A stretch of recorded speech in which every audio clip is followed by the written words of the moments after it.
Welcome to Talkin' Ship, the Venture Asheville podcast, where we talk about issues and topics in entrepreneurship. If you were looking for our sister podcast, Ship Talkers, you're in the wrong place. That's our podcast about schooners, yachts, and dinghies. Wrong ship. We're here to talk about entrepreneurship. And who are we? We are the Venture Asheville team. Venture Asheville is the high-growth entrepreneurship initiative of the Economic Development Coalition for Asheville-Buncombe County. We build entrepreneurs and get startups funded. I'm Jeffrey Kaplan, this ship's captain, director of Venture Asheville, and lover of promotional items and swag. I just love this stuff. I just got this branded tumbler from System Logistics, literally right before we started this podcast. I'm going to show it to the camera. And if you're listening to the podcast, check it out on YouTube. Look at that. Huh? That's That is your a lucky day. Nice tumbler. I can pop that sucker up. Oh, yeah. If I can. Whoa, it swivels. Can you hear that click in the mic? All right. That's a nice I just love the tchotchkes. With me, as always, is the wonderful, smart, talented, considerate, and creative Juliana Walker, our master of interactive media. Juliana, what is good? Things are going really well. Yeah, my feet are still recovering from walking a full golf course yesterday. I didn't have a golf cart like many people, but yeah, I'm doing well. How are you doing? How was the golf tournament for you? I'm so glad you asked. That's the icebreaker I want to talk to you about today. The golf tournament was great. Ask me how I did. How did you do? 6 under. Good job. I have no idea what anything means in golf. I know that there's some sort of birdie at some point, right? That's the thing that happens. Par for the course. Yeah, par for the course is a thing, as are birdies, and I nailed a few birdies myself yesterday. Is that good? That's great. Awesome. That's great. Good job.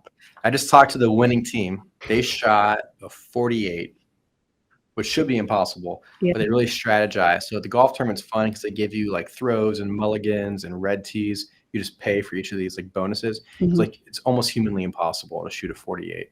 So they're really good. You're pretty good. Okay. They strategized well. Yeah. Lessons learned for next year. Good to know. Happy it was a success. And I'm the only person who gets gifts today. Juliana, I have gifts for you. I have chocolate.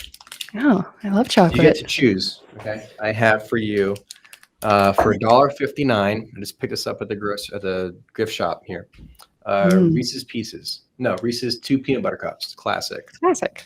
Or would you like, it's very unique and hard to find, dark milk chocolate from French Broad Chocolates? Well, I think the obvious answer has to be the dark milk chocolate from French Broad Chocolate. Did you know that French Broad Chocolate is a bean-to-bar chocolate maker and certified B Corporation located here in Asheville, North Carolina? Oh, I had no idea. Well, maybe we'll share this because it looks really good. But here, this is for you.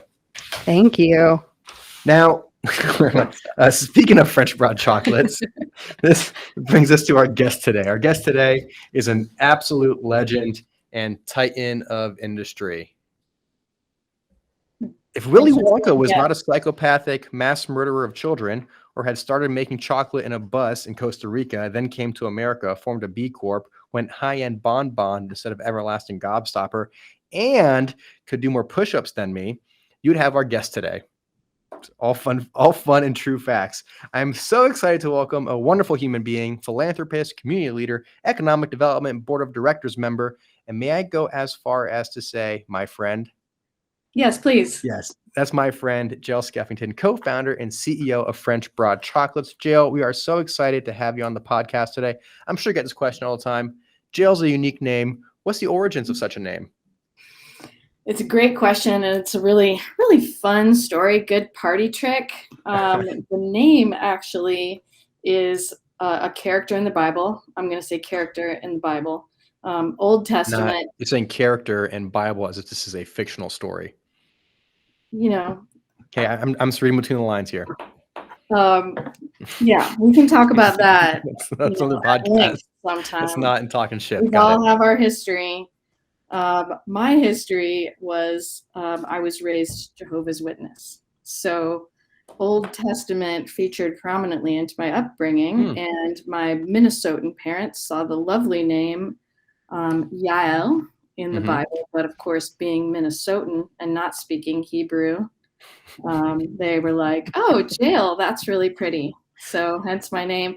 But now I answer to basically everything even remotely close to Jael, Jill, Jael, Jael, Joel, Yael. I just basically turn around any version of that. But the name Jael is actually a very interesting story in the Bible with a woman who lures the enemy king into her tent, coaxes him to sleep with warm milk, and when he's sleeping, drives a tent stake into his temple, where he proceeds to die. That's pretty badass story. So that, again, fun to bring out at parties. Really makes people want to hang out with me. And, it's also a fun little addition that in sort of history in Renaissance times, women used to have their portrait painted as Jael. So there are many, many classical paintings of women with a tent stake and a hammer, holding a tent stake and a hammer. So I thought how fun it would be to collect someday, in my imaginary future house with a library in it, to collect paintings of Jael, women as Jael. And then someone suggested, why don't you have your portrait done as Jael? And I thought that could be super why not all the above? Why limit? Yes. Why limit any? I think it's when I met you years ago, and the name Jael I didn't know. Of course, I know the name Yael, right? Sure, I've heard that plenty of times, and but then putting two and two together, and I joke that it's the greatest female assassin in the Bible, or I should say the greatest assassin in the Bible. Why limit it to females, right? Right. Anyway, so. I also love that it apparently translates in Hebrew to wild mountain goat or climber, which I definitely identify with as well. So just all around solid name. Yeah. Are you also a Capricorn? No. I'm Aries. Juliana let out a sigh like, damn, too bad. I don't really know much about it. Because Capricorns are goats, mountain climbers. I myself am a Capricorn. You probably knew that. You are too? I'm a Capricorn, January 1st. You are not. I'm a New Year's baby. Yeah. Get out of here. Yeah. First baby of the new year in my town. My sister is also made the front page of the paper. We're getting some great banner. Yeah. I'm thrilled with how this podcast is Look going. At us, Capricorn podcasters. So Jael, now that we understand your background and your lineage, actually, who are you? Why do we know you in town? Well, I have been in town since 2006. I came here after living in 2 years in Costa Rica. And there I was getting into chocolate and cacao and had a restaurant called Bread and Chocolate. I moved to Asheville with my partner, Dan, and we opened French Fried Chocolates right away in 2006. And so you know me as the co-founder and CEO of French Fried Chocolates here in town. All right, so we're going to do a quick chocolate test. You got your piece ready? All right, make sure I'm muted here. So make sure everyone can really experience this. Yeah, but you don't want to hear that lovely crackling of the solo, and it's. Well, we wanted to do this with you here in the studio, but it didn't work out. So instead, you have to watch us eat your chocolate. Oh my gosh, I've eaten so much chocolate already today, as I do every day. Okay, it's a good life. Same time. All right, here we go. 1, 2, 3, go. I don't understand your tasting event. I'm gonna try one of those. I just ate a Reese's cup. Wasn't very exciting. Oh, that one. Jael, this is dark milk chocolate, not dark chocolate, not milk chocolate, dark milk chocolate. Can you tell us about this? Absolutely. Dark milk chocolate is a relatively new genre that just basically takes the best of both. And it has, higher cacao percentage in it than traditional milk chocolates, like a Hershey's might have 11%. Our dark milk chocolate has 53% cacao, meaning of the formula, 53% of it is cacao and 47% other ingredients like the milk and the butter and the sugar. So basically, it's got the richness and flavor, cacao flavor of dark chocolate, but then the smooth creaminess of milk chocolate. So I was just going to say that. I like to call it a gateway chocolate. So if you are a chocolate snob and you think, ugh, I hate milk chocolate, then this might be something fun to try to introduce you to the benefits of milk chocolate. Likewise, if you're like dark chocolate is gross and bitter, this is a gateway to explore the flavors of cacao. Yeah, I think you get the best of both worlds there. You get the creamy and smoothness of the milk, but also that rich, bold hint of the flavor of that people really like dark flavor. It's definitely there, but I'd say accessible and approachable. It's great. That was delicious. Absolutely delicious. You can get that at our gift shop right here, the visitor center. All right, let's go back to when 2006, you come to Asheville. At that point, you rebrand as French Broad Chocolates. You left Pani Chocolat and the bus in Costa Rica. You guys opened up a storefront. Was it on Lexington? Is that where you guys were? And tell us about your first sale. So our restaurant actually in Costa Rica was called Bread and Chocolate. So it was, in English, but it was in Costa Rica. Did I make up that it was Pani Chocolate? No, you just translated it into the language, the native language of the people. I could have sworn I saw a picture of a bus and the sign Pan y Chocolat. Yeah, that could be. We definitely had it translated. Anyway, we lived there for a couple of years and then, kind of got to live amongst cacao. Cacao grows in the tropics, 20 degrees north and south of the equator. So that was formative. For us, really kind of sealed our path in chocolate. But moving here, we decided, we were going to shed the breakfast and lunch portion of our business and focus on the chocolate. At this time, we were still not making chocolate. It hadn't really crossed our minds to do that. We were buying chocolate as an ingredient like you would. If you were going to make chocolate chip cookies, you wouldn't source your cacao. You would go buy chocolate. So that's what we were doing for our early stages of our business here in Asheville as well. French Broad Chocolates, we started right away. The name obviously was a nod to our home and where we wanted to identify. We wanted to create an Asheville brand. We knew that right at the beginning, even when we just moved here. So French Broad is, deeply connected to this place, and that's what we wanted to do. We started as a farmer's market stand. So we were in a now defunct farmer's market at the French Broad Food Co-op, Wednesday Market. It was lovely. It was an opportunity for us to create our repertoire of recipes. It was an opportunity to meet our early customers, a lot of whom still support us today. But most importantly, it was a time for us to get to know our food shed and our farmers. So what local foods were growing here, what paired well with chocolate, when it was growing, and who was growing it. And that was very important in our journey of creating kind of a values-based business, and local sourcing became really prominent. So our first sale here in Asheville was sale of bonbons from our home kitchen. We started out as a home-based business and selling at the farmer's market. That business, all the good things I said are true. That set us up for everything that we are today.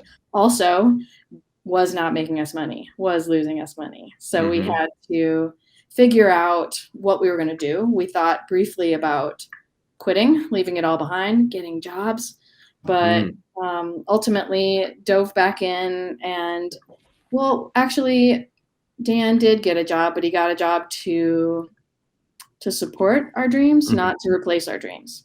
Yeah. And we went to Mountain BizWorks, and local entrepreneurship organization, nonprofit here in town. And we did the foundations class and wrote a business plan for French Broad Chocolate Lounge, which sounded kind of crazy to most people that we talked to about it. Like, are you sure? A chocolate restaurant? Right. Okay. Cakes, cookies, brownies, coffees, hot chocolates, wine, beer. Yeah. I mean, now people get it, but people thought we were a little loopy back then. But that was the origin of the space Mhm. on Lexington. So we opened that. We signed our lease in November of 2007. I think the month the economy was declared in recession. So Right. started a luxury products company at the beginning of a recession. We just slid under the gate of getting a loan from, Yeah. at the time, Asheville Savings Bank to start the business, and opened that in February of 2008, and been kicking it and evolving and growing Mhm. ever since. So take me back to your first farmer's market where you're selling your bonbons you made at Mhm. home. And Juliana, this is the third guest we've had whose first attempt at sales was taking something from their house or their apartment to a neighborhood market at a booth or a table. You realize that? The third time. So it's obviously something to the entrepreneurial journey of the necessities markets have. But let me ask you the question we asked those two folks. Your first day out at the market, did you sell out of product? We did. Yeah. So Yep, immediately you're getting receptive feedback from customers. definitely. Now, if you started your business today with everything you know, with everything your business has achieved, which I imagine is so far beyond what you could have pictured in 2006, maybe not, maybe it's what you had in mind. If you started today, what would you do differently? Hmm. You know, it's a big question, and it's very easy to live looking in hindsight, but I actually appreciate everything that we learned from Hmm. the choices we made and the mistakes we made. Um, just being a financial failure at the beginning was really important to us. It really taught us a lot. Um, we, I feel like a lot, like an important ingredient in entrepreneurship that isn't really talked about, at least in my experience, which is all I can speak for, is naivete. Because naivete means you don't know what you don't know, and so you aren't afraid of what you Hmm. don't know. Hmm. And now I know a lot more, and so I think I would have made a lot different choices.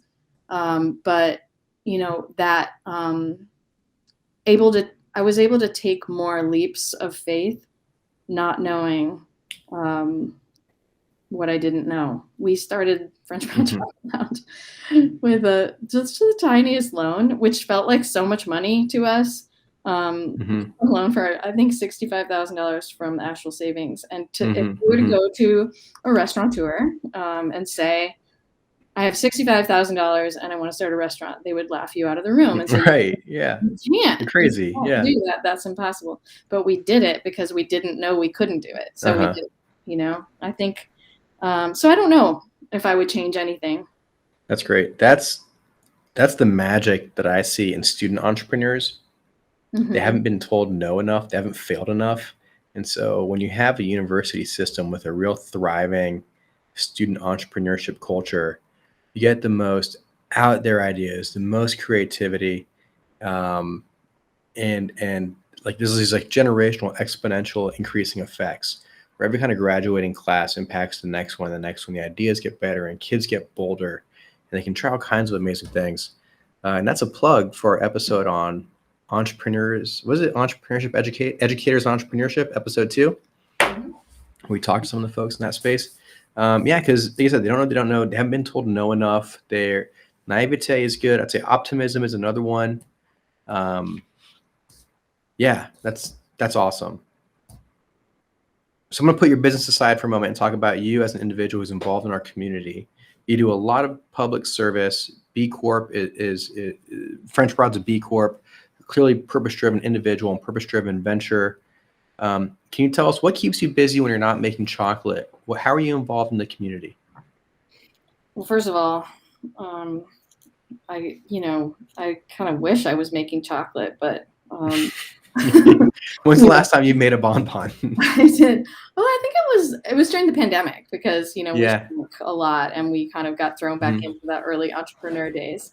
But I think I read an article one time of a baker in New York that said, "I started a bakery because I love to bake, and now I pay people to bake." So, that's the journey of entrepreneurship is you build an organization, you do the thing, you work in the business, and then you kind of grow and have to work on the business. So, and I don't mean have to, I get to, I'm honored to, I don't take that for granted. And I every day try and earn the shoes that I have created for myself, because I take the responsibility very seriously. But as far as our community, I guess first and foremost, I'm a mom. I have 2 kids. So 2 boys in Asheville High, freshman and a junior. They keep me quite busy. I am on the board with you on the economic. I serve the board. I serve the board. No, you're on the board. I am on the board. I serve the EDC, yeah. Through the board, over the board. So that gives me, an amazing opportunity to engage with our community leaders and our government officials and just kind of stay plugged into people working to improve the quality of life in Asheville, which is pretty amazing. Like you mentioned, we're a certified B Corp. So if folks don't know what that means, it's basically a third-party certification that certifies rather than a product or a building, it certifies a business, and it's a completely volunteer thing. But the businesses who choose to do that are committed to being people using business as a force for good. That's a high bar to set, and it really sometimes feels like a target on your back to say you're trying to do good. But what I love about it is it creates a framework for us to have tangible things that we can do to be better. So continuous improvement is a big part of entrepreneurial journey, right? So B Corp helps keep us on track with areas like being an employer and governance and sustainability and supply chain. So there's a local organization of B Corps. I think we're at 9 now in town, 9 or 10. So we have meetings and talk about how we can support other businesses in learning about B Corps and helping people through the very rigorous assessment process. Just talk about purpose-driven business. I am also on the board of a nonprofit food festival or food event series, as we've pivoted to, called Chow Chow. And that is taking up a goodly amount of my time. So Chow Chow is a nonprofit, the mission of which is to celebrate and enrich the unique foodways of Southern Appalachia. So we are a group of chefs, restaurateurs, makers, artists, distillers, brewers, all working towards a vision of an equitable and thriving regional food system. And so we celebrate the culinary creativity of our region, and we started planning this in like 2017. Our first festival was in 2019, and then of course the pandemic happened. We took 2020 off, like most event-based organizations, and have come back this year with a kind of not only redefined model of a series of culinary events, but also more thoughtful mission for how we serve our community and what our role is. Because I think all of us in the pandemic went through the experience of just asking ourselves, like, what am I doing? What am I doing with my time? Who am I giving my energy to? How am I serving my community? And so we were certainly doing that soul searching as an organization, and are committed to this journey of listening to our community, learning from our mistakes, doing better, and really like being purpose driven. So that that looks like the content that we highlight at our events. It looks at what does our leadership look like in the organization itself. It's who are the participants that we're featuring, and does that group represent our full community? How do we become more accessible to more people in our community? All these big, huge questions that are long-term issues. We tried to approach this without a sense of urgency, but more like a sense of action and direction. So we made a lot of good progress this year and had a lot of fun. We are still in the midst of it, and we're having a lot of fun. We're eating really well, and we're talking about hard stuff. Yeah, we're going to come back to some of those hard issues, but I want to go back to a couple of things you said. The first thing you're talking about is the example of the baker and entrepreneurship, and that's actually, I think, the actual intro or first chapter of the classic book, The E-Myth. Right? The example is a person who's a baker, and all their friends are like, "Wow, you're really good at baking. You should open a bakery." So they do. They open a bakery. They're doing all the things the textbooks say, like make sure it's that bakeries. You might do this at French Broad. You want your exhaust from like the ovens to go into the street, so that we're walking by. I go, "Do you smell that fresh baked bread? Where is that?" And that's good for like maybe like half a city block. But anyway, it works. It's a cheap tactic, guerrilla marketing tactic. Anyway, so the E-Myth continues that this person's bakery is successful, and so pretty soon they have to start like baking less and doing accounting and payroll and hiring people and marketing. And the more successful you get as a baker, the less baking you're going to be doing. So that's the whole E-Myth. Is it transfers this idea from being I think he calls it the technician role to the entrepreneur role, and there's about different hats you have to wear. The second thing I want to mention is about B Corps. It's a couple of years ago. I doubt this stat is still true, but when I started working here at Venture Asheville, one of my faculty members from Florida emailed me, it's University of Florida, go Gators, to say, "Jeff, I'm so jealous you're in Asheville. There are more B Corps in Asheville than the state of Florida." Yeah, I don't know if that's still true. I think that was a couple of years ago, so maybe some people have got more certified or accredited by then. But at the time, I thought that was a pretty astounding figure, and speaks to who Asheville draws into the business community. Yeah, or who Florida draws in. Yeah. Right. Like nobody starts a bakery because they're thinking, I can make pretty good margins on this sourdough. They start a bakery because they love baking. They love sharing food and the experience people gather around to break bread. Jael, as you're speaking, I wonder if you were in any other city, if you were still in Minnesota, could you have started French Broad Chocolates there? Or how much of it was the magic of Asheville, the people here, the support of the community, the fact there's a tourist destination, you had such a unique experience with the lounge.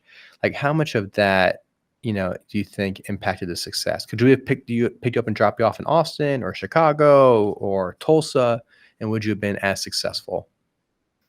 I think Asheville is woven into our DNA as an organization. And before I even knew where or what Asheville was, it was coming up in conversation. I was living in Costa Rica, talking about our next chapter and what we were looking for, a place to start a small business that was supportive of entrepreneurship, a place with a great food scene, a beautiful place, a place to raise kids. And we heard over and over, "You guys would love Asheville."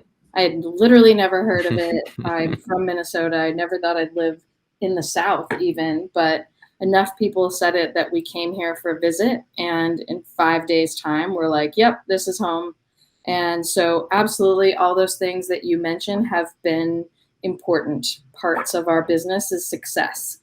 So the support from local nonprofits like Mountain BizWorks, the support of a local bank willing to take a chance on a business idea.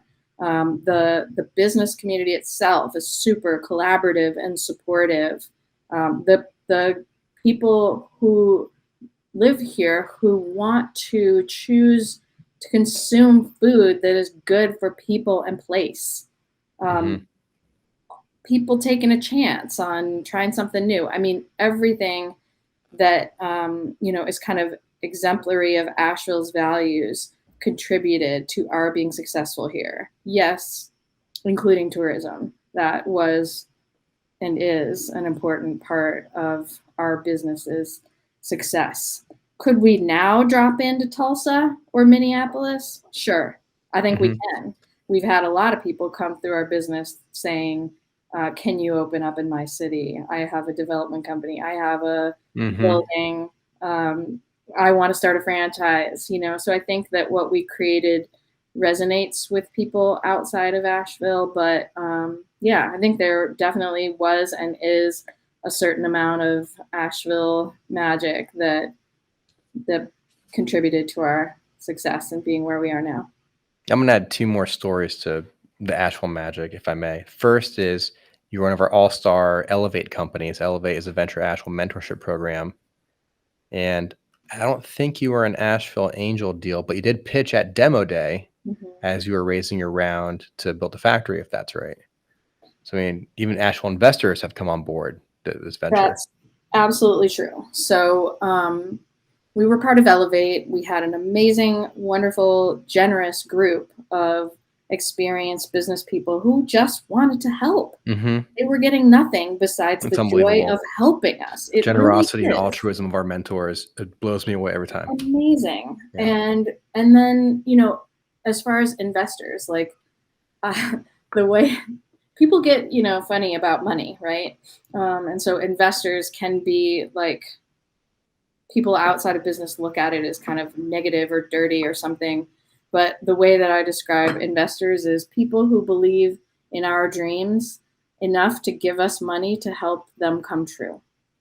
And the people who invested in us to build our factory are mostly local people. They mostly contributed, you know, a small amount. It wasn't like some huge fund or strategic partner. It's like people. It's like our general contractor and our realtor and it's like neighbors, people you see in the grocery store. It's not nameless, faceless venture capital groups, right? This is really homegrown. They want to support us and they want to support Asheville. So yes, we've had a wide network of support. Thank you for bringing those 2 up. All right, let's talk about Chow Chow. So we have the distinct pleasure of being a presenting sponsor at 2 Chow Chow events. First one was last week, the Fermentation Feast, where we ate 5 courses of fermented food, and it was effervescent, it was bubbly, it was funky and tangy, and the drinks that went along with each course were awesome. And you know, I did not know what to expect signing up to sponsor the Fermentation Feast. I just knew that like the market. So the event, if we weren't there, read about it, there was about an hour or so of a vendor market, right, where we had maybe 8, 9, 10, 11 vendors of, you know, really early stage people who are doing things like unique cheeses and syrups and breads. Bucci was there, Dynamite Coffee was there. And so for an hour, we can like go and sample all this different stuff. And then we had essentially a panel with a handful of panelists, including Jael here and Meg Chamberlain, Meredith Lee, Joe Cato, and Jen Courier, and talking about and realizing through this panel that what makes food and beverage companies scalable to the startup level is almost always fermentation. It's at one point in the process or another. With chocolate, it's at the source, right? With beer and wine, it's right up into bottling. But when you look at, I mean, everything we saw from, right, miso to other drinks and alcohols, I mean, it's truly astounding how much fermentation and variations of it and the breadth of it. Anyway, that was our first event. It was great. We have another one coming up that we're sponsoring, and I believe it's sold out. Maybe extra tickets being released. Actually, yeah, the event sold out. It was like one of the first events to sell out. But we were able to release 50 additional tickets. I think they're going really fast.